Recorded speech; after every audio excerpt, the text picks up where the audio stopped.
Well, when I was a kid, I didn't get to the big city very often, but when I did, I always had one thing on my mind.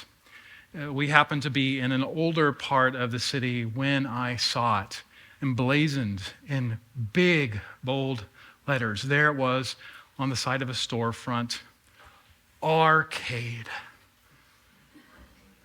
Visions of pinball and Pac-Man and Teenage Mutant Ninja Turtles ran through my mind with excitement. And I was pretty little at this point. I remember pulling on my mom's arm. Can we go? Can we go? And mom was like, I don't think that's what you think it is. But my little heart was beating rapidly, and I persisted. We had to go. So she eventually relented, and we walked in.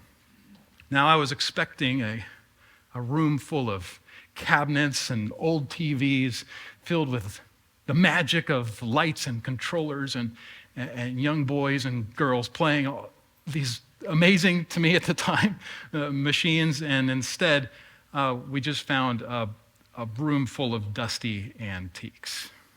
And well, it turns out that at one time, an arcade was a place that was a covered area just full of shops.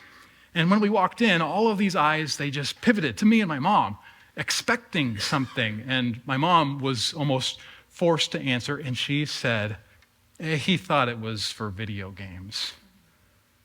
And they chuckled, and I just wanted to disappear. Now, I don't remember everything about that day.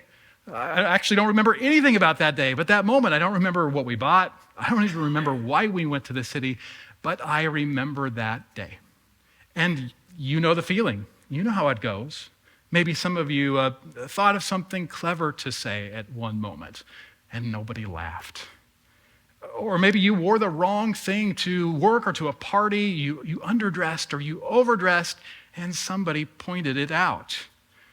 Or maybe you posted something online that made perfect sense to you, but then the comment section ended up just tearing you apart.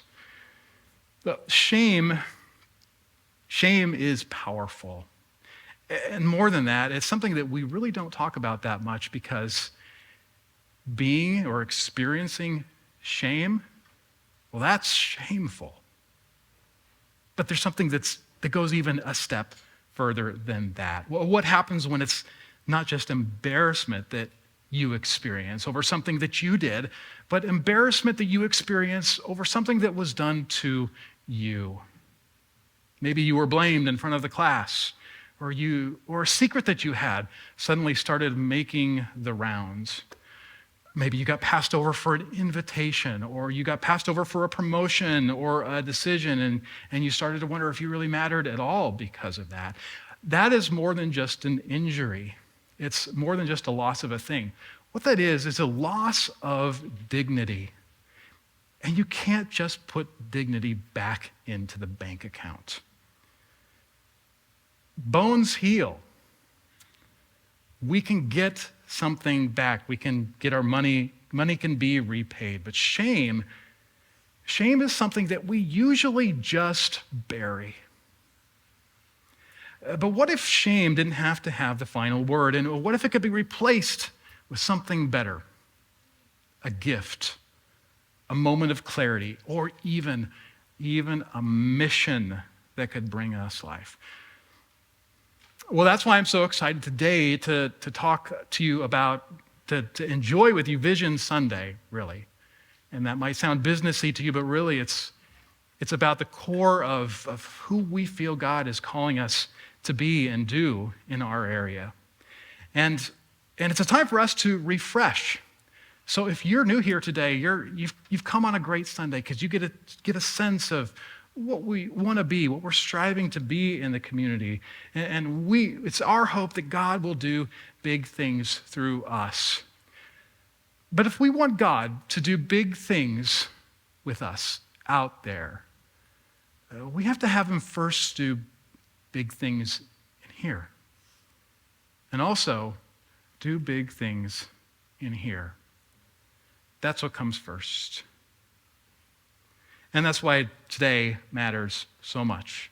And this is how it connects with shame. Because if we don't deal with the shame that comes from our injuries, it doesn't just stay inside. What it does is it changes us. We get cautious. We keep score. We decide who's safe and who's not safe. We stop reaching across the table. We stop picking up the phone. We stop trying to understand. And we tell ourselves it's just protecting ourselves. But what we're really doing is we're just building islands. And before we know it, whole relationships go cold.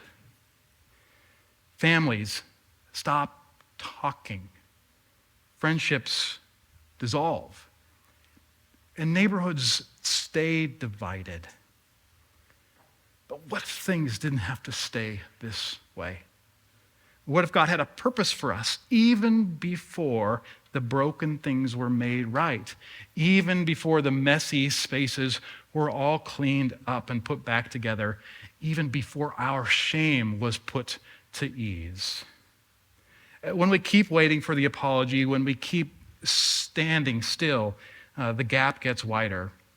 But maybe there is a way to move toward those who shamed us, not because they deserve it, but because of something inside of us that we long to set free. Because the truth is, shame makes us a prisoner to those who shamed us. And maybe, just maybe, it doesn't have to be that way. If that is something that's out there, then this question is really worth us struggling with and trying to answer today. And it's this: what would it take for us to be the kind of church that runs toward others before the apology? Now, Luke chapter 15, the story of the lost son, is probably one of the most famous stories that Jesus told in all of the Bible. But it's still worth talking about today, even though many of you are familiar with it. And that's because if we're going to be a church that is on mission, and not just a church that is static, then maybe there is something there for us to explore and to go a little bit deeper with. And maybe one of those things is the reason why Jesus eats with the wrong people, and why perhaps his actions are an invitation for us to do the very same thing. Let's see how Luke starts things. There was a man who had 2 sons. The younger one said to his father, "Father, give me my share of the estate." So he, the father, divided his property between them. Not long after that, the younger son got together all he had, set off for a distant country, and there squandered his wealth in wild living. After he had spent everything, there was a severe famine in the whole country, and he began to be in need. So he went and hired himself out to be a citizen of that country, who sent him to his fields to feed pigs.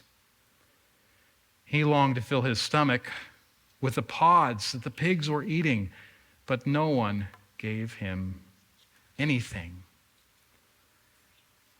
This is rock bottom. For Jesus' Jewish audience, it would have been the low of lows. Feeding unclean, starving, feeding unclean pigs. He was starving, completely alone. But don't miss this. He willingly left and took everything, and that caused him to end up in his condition. That's something that would not have been lost on the Jewish audience. Not only did he honor his father, he dishonored God by serving pigs, and in that Jewish custom and in that Jewish world, that would have been a way to dishonor a God who set them apart in certain ways. But he didn't only just dishonor his father by taking everything and leaving. To take your estate early in life was like saying to your father, "You are as good as dead to me." It was a great dishonor. And Jesus' Jewish audience listening to this for the first time, no doubt that they were probably thinking something like this: "Hey, you know what? What goes around comes around." Yep, he got what he deserved. But that is not how the story goes. Luke continues. When he came to his senses, he said, "How many of my father's hired servants have food to spare? Here I am starving to death. I will set out and go back to my father and say to him, 'Father, I have sinned against heaven and against you. I'm no longer worthy to be called your son. Just make me like one of your hired servants.' So he got up and went to his father. But while he was still a long way off, his father saw him and was filled with compassion for him. He ran to his son, threw his arms around him, and kissed him. The son said to him, 'Father, I have sinned against heaven and against you. I'm no longer worthy to be called your son.'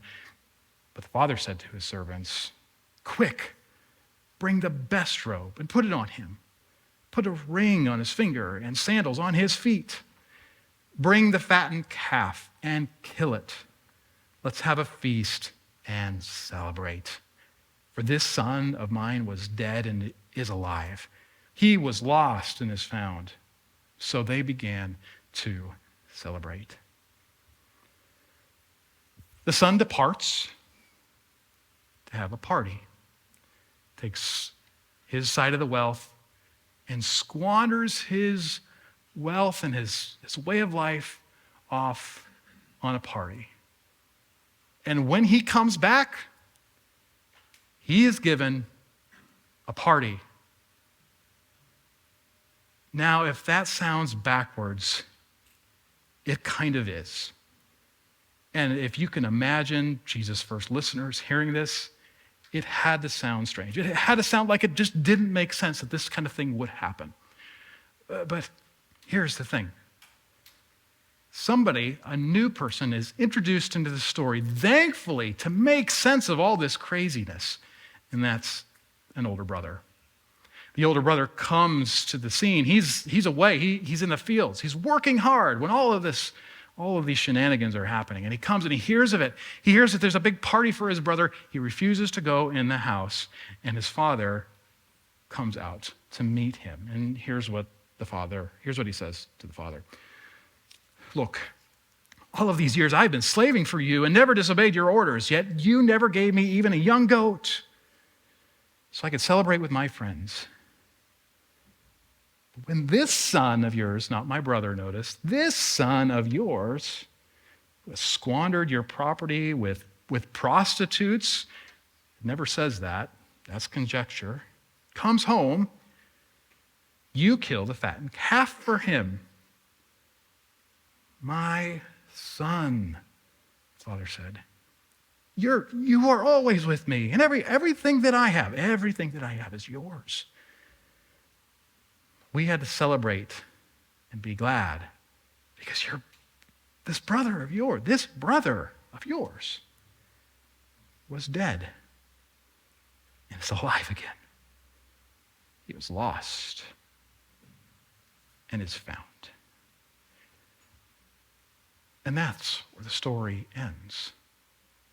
Ends with a resolution, but without a resolution. In the strangest way, it leaves us with this question: what happens to the brother, the older brother? How strange. How strange. You know, one of the things that's often missed about this story is it's not just one story. It's actually three stories. This is the story of the lost son. But there are two brief stories right before it. It starts out with the lost sheep. The lost sheep. When a shepherd loses its sheep, it leaves 99 behind to go find the one. And when it finds it, it rejoices and the shepherd is glad. The second story is a lost coin. And it has to do with a widow who has 10 coins. She loses just one coin, and she wipes her whole house clean, probably getting on the floor in an undignified manner in that day. And she searches every area, every nook and cranny, just to find the one. And when she finds the one, she rejoices deeply. Do you see what Jesus is doing here by setting the story up this way? You know, when somebody abandons us or does something that throws our sense of well-being into question, or perhaps even publicly shames us, they say a cutting word, they betray our trust, they exclude us from the table, there is something that happens within us. Initially, it's usually this kind of painful wrestling, especially when it's somebody that's really close to us. We're trying to make sense of it. We love them, we care for them, but how could they do this to us? And it's this mess inside, and we often give way too much attention to it, not because we have much control over it, but because it rattles our world and it rattles the way that we think. Then, over time, if things don't resolve, the gap widens and our brains adjust, and we start putting people into categories to protect our injured parts. The we becomes us and them. Us and them. And you know what? That part of it actually makes sense. But hold on with me here, because let's think about what Jesus does by starting with sheep and then moving to coins. He starts where everybody can relate. I mean, who doesn't love a pet? Well, most people, right? I mean, a dog, man's best friend, loyal, never betrays you. The biggest wrong that dog could ever do is go to the bathroom in the wrong place. And you know, with a smile like that, is it such a big deal anyways? Jesus got that too. Those cynical onlookers who were whispering about Jesus when they pointed it to him and said, look, before all of these stories, what sets up the story when they say, look, this guy, he's eating with sinners. Those cynical onlookers, what Jesus is actually saying, and maybe a little bit of a surprise twist, is that, well, you know what? They have reasons for whispering those things. The same kind of reasons that we might have for talking about people who have done wrong things, especially wrong things to us. And now he's not talking about just pets, he's talking about sheep. There is a difference, but animals. Picture a little baby sheep. I mean, who can resist something like that? It's low key. It's an invitation to step into what's really going on here. And you know what we do when an animal goes lost? We put up signs, even though it's kind of embarrassing to go up and, nail signs the old way or post something on social media saying, Mittens is missing. Even a cat like that.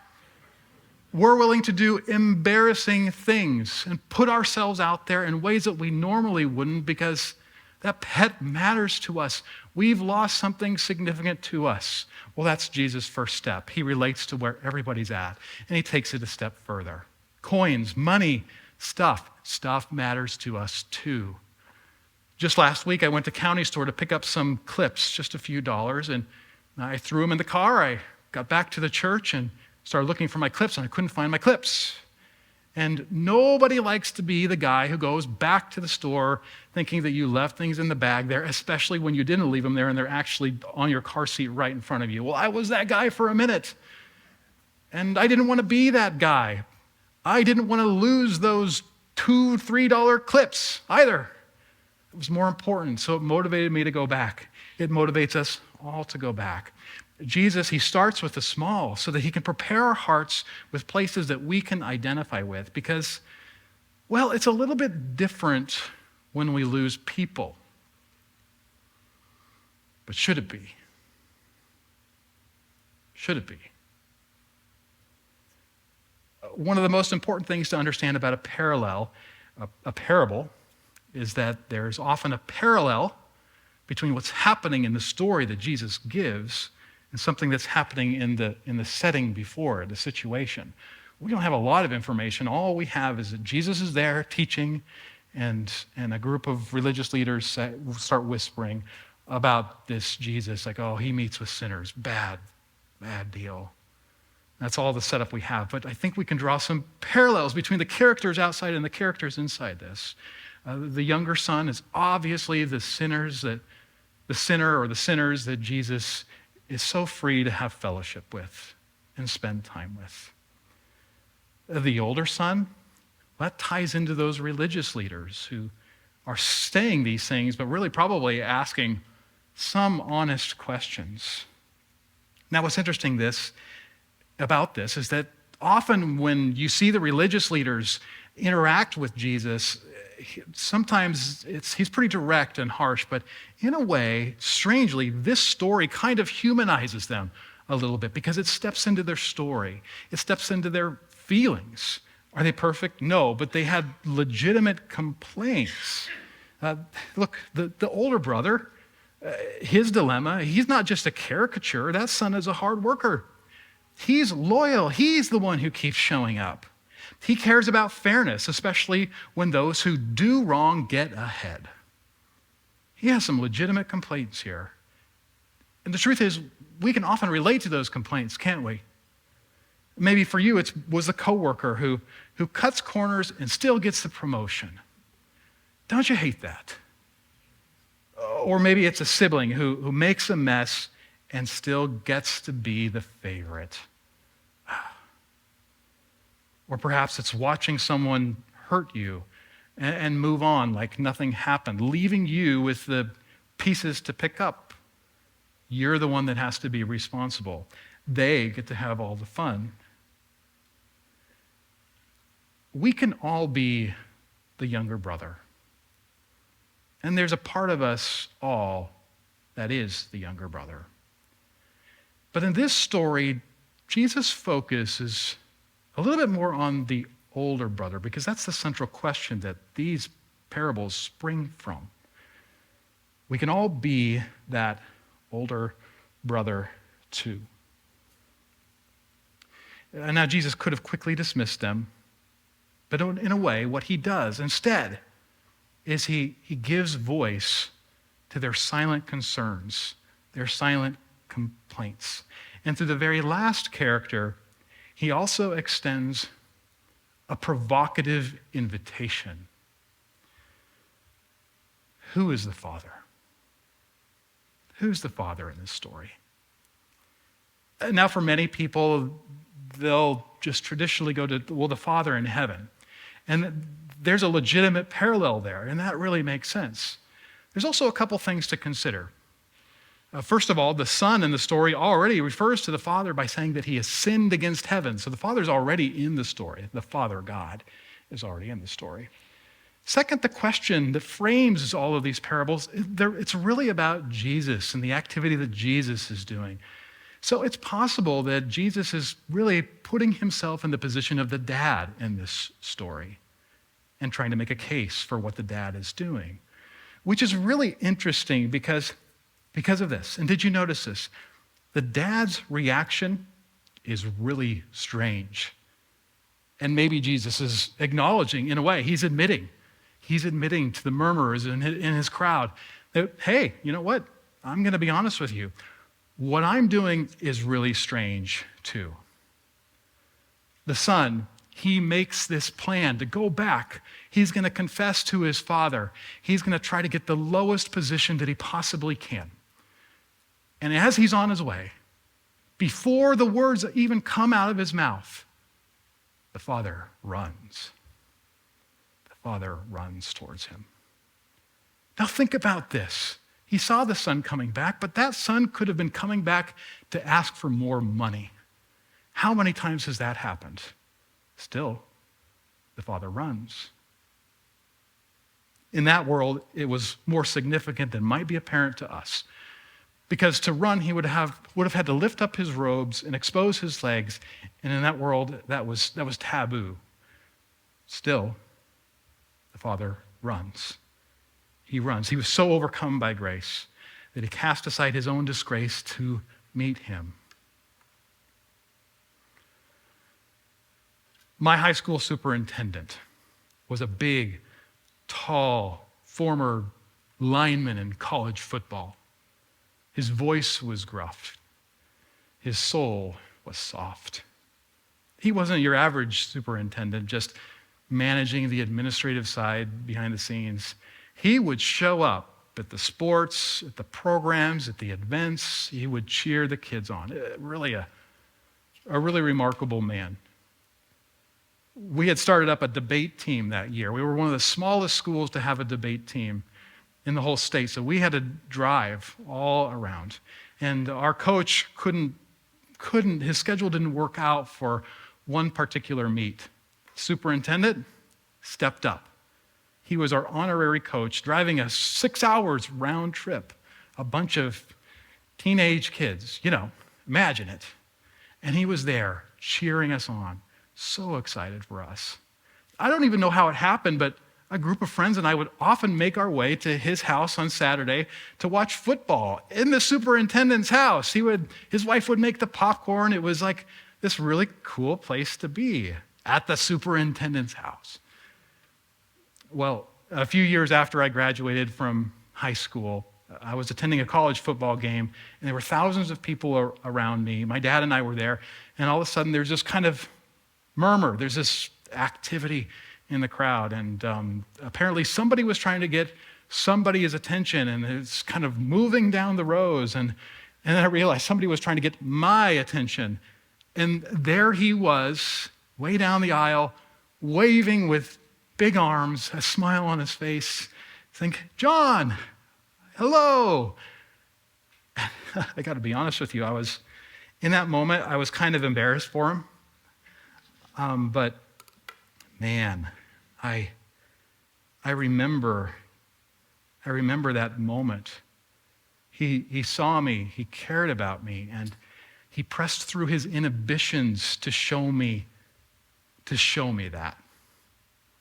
It's powerful. Now, that is not quite what we have here with this amazing moment with this dad who runs, because it's actually a step beyond that. It's more remarkable than that, because the dad wasn't just reaching out to a son that he loved. The dad was reaching out to a son who disgraced him and said, you are as good as dead to me.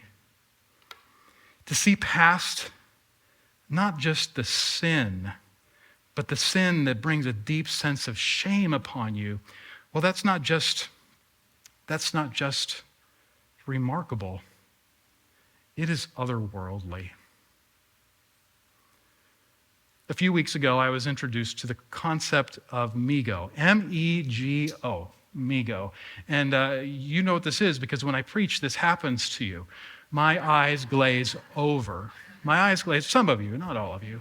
A few weeks ago, somebody came up to me and said, hey, that was one of your better sermons. I know, because you woke me up from slumber 3 times. I'm like, that's what I call winning.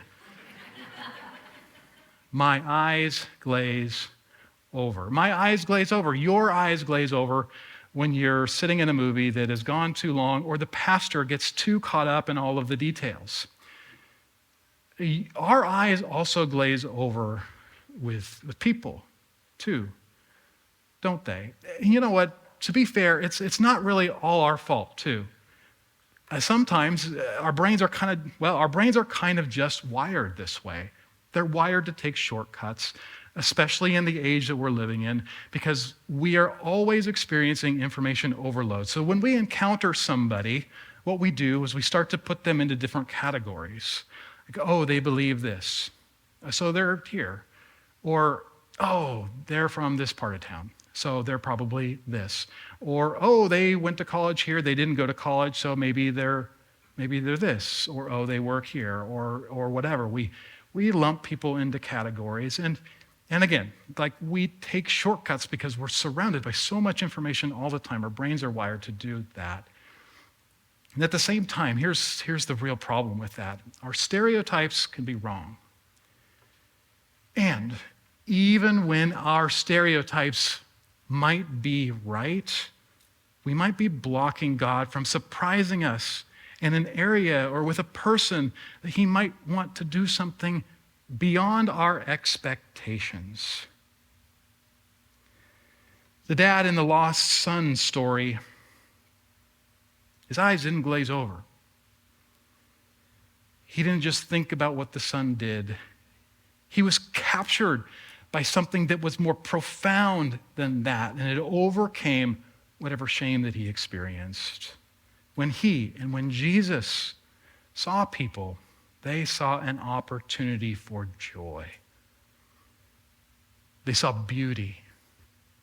They saw raw stories. They saw uniqueness. And despite the very real brokenness and the very real flaws of these people, when this dad saw people, they experienced hope. His eyes did not glaze over.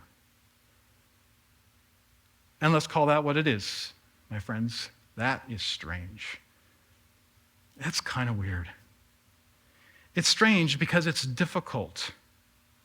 How can we rewire our brains? It's strange because it's vulnerable. How can we return to our shame? It's strange because it's free. How could someone undeserving receive love without cost? That doesn't make easy sense. It's also too good not to be true. And it's what Jesus invites us to be.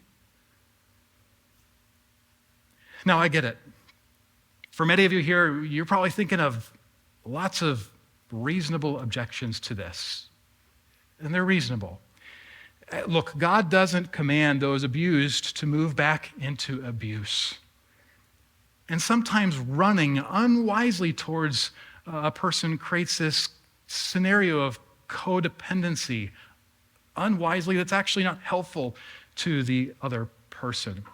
Every case needs wisdom. This is not a one-size-fits-all scenario. But perhaps the biggest objection to all of this is it just feels too big for me. It feels too big. That's why it's so important that the story actually ends where it does, with an ending, but in a way, with a non-ending. Because what that non-ending does is it kicks it back to the reader. It kicks it back to those religious leaders. It kicks us back to us.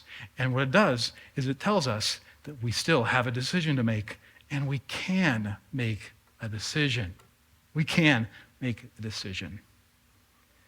More than that, if Jesus invites us to it, he will equip us for it. And could it be that the more that we lean into this mentality of seeing people the way that Jesus saw people, the more that it will actually become natural to us, maybe the most natural thing for us to do in spite of our shame. So much so that hope, whatever experience we had that embarrassed us, those experiences would be put to shame. When we see people like Jesus saw people, hope outruns shame. Hope outruns shame. So how do we make this practical? How can it look real in our lives? How can we put feet to it? Especially in the places and in the relationships that might be the most difficult. I picked up a book recently this summer that really felt like it touches on this in some practical, helpful ways. And that's David Brooks's How to See a Person. It doesn't just offer some tips on how to be more attentive and to really connect more deeply with people. What it does is it also offers some tips on how to know people who we might have real and meaningful disagreements with. What often happens when we find ourselves in some of these relationships or initial connections with people that we disagree with is we will ask questions. There's this politeness that goes on, and we might ask, if we surface an area of disagreement, we might ask, well, what do you believe? And then why do you believe? Why do you believe that? And those are reasonable questions to ask. They're also, at the same time, kind of surface questions, because all they do is they surface the facts. And then what happens internally is, whether it's stated or not, there becomes a debate. within ourselves. And the debate kind of takes the place of understanding. So we find ourselves internally arguing with those points instead of actually building connections. Now, we're not saying that you're wrong or you should agree with their points, not at all. That's not, or that you should never express your points, not at all either. But we often miss something important. We miss a set of questions that Brooks calls story questions. Story questions. And these are questions that surface kind of how this person came to believe those things. A question like, when did you come to believe those? Something as simple as that. Or a question like, or a statement, tell me how your parents influenced those beliefs. And maybe you could surface something negative or something positive. And here's what this does. It gives us an opportunity to build a connection with somebody that we disagree because we can humanize those beliefs, whether we agree with them or whether we disagree with them. We can dig a little bit deeper. We can build respect. And not only does it give us an opportunity to connect with them, it creates this really beautiful ecosystem, opportunity for them to share their stories and maybe even understand themselves better. And that is something that's really powerful. This could be true for all of us too. As a church, as we the church continues to be a place where some of the most different people, different age groups gather on a Sunday morning, especially as our society continues to be more and more tribalized, not just out there, but on the internet as news feeds feed you everything that you like to see. What's common with everybody in a church, as different as a church can be, is that we all have a really unique story. Digging into those stories could be the most enriching and connecting thing that we could do for one another. But how can we take this core principle and this core activity and make it more than just a one-off? How can we start digging in deeper in ways that overcome shame and make seeing people not just a one-off, but a lasting thing? Well, that's one of the reasons that I'm really excited about our group opportunity. And not just that group opportunity, all our groups. But this opportunity in specific gives us a chance to hear how Jesus, reflect upon how Jesus really encountered people in rich, amazing, provocative, and different ways, and do it in the best possible scenario with a group of people, discussing those ideas, reflecting on those ideas, wrestling over those ideas.